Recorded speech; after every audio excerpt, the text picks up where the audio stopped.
In this video, we're going to walk through custom reporting tips and tricks to bring together the culmination of the videos that you've watched and the activities you've participated in so far. We've seen how we can go run linear quantity opportunities reports.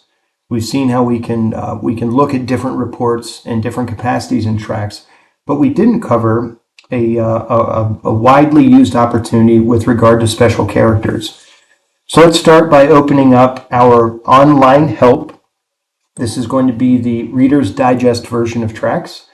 We have our category listing here, by the way. There are 21 chapters. If this interests you, you have this keyword search here, and we're going to type in wildcard. Wildcard to be easy for you to remember. This is an intelligent fuzzy search in custom reporting. You see the results of wildcards comes back with searching using special characters. So all we have to do in that search form is type the general idea, and the Reader's Digest return will be what we're looking for. So let's talk about these special characters. Here you have the complete list of all the wildcards, the special characters, the unique combination of them that you can use for your custom searching. Now we can all look at sales of an item. We can see the different levels of our matrix. That was the easy part in the earlier videos. What we're wrapping up with here in custom reporting is for you to take it to the next level. Now I can see greater than, less than, equal to. I can even do equal or less than or equal to, greater than or equal to, not equal to, aka other than, right? The colon, the two bullet holes, not a winky face, not a semicolon, is going to give you a wild card for the year range or the date range. Could even be a part number range.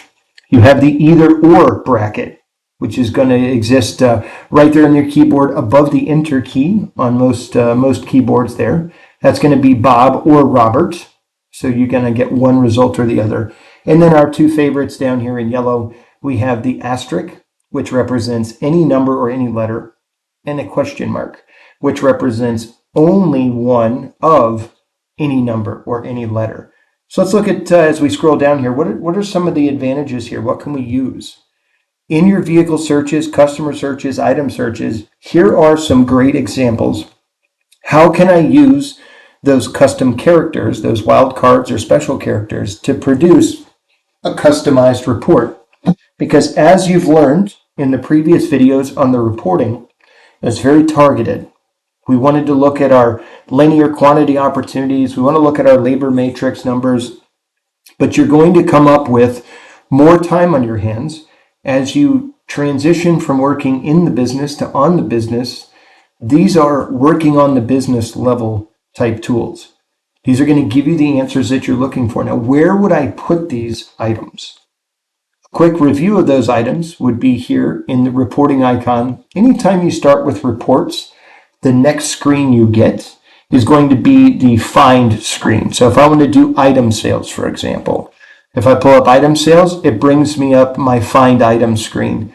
That is where you're going to enter those special characters. It might be less than or equal to 1, which would include fractional amounts, 0.9, 0.1, 0.6, down to any negative numbers that might pop up. Your on-hand values, by the way, if we're doing inventory controls, I want to see all my parts that are greater than 0 on hand. If we're looking at a date range, for example, we want to see a report that shows us a cost range.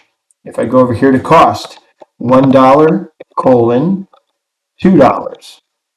So I'm going to see all costs between $1 and $2. So these are just some quick examples of what you've seen on the Searching with Special Characters screen of your TRACS Online Help. We want to thank you for watching this video. We'll see you on the next one.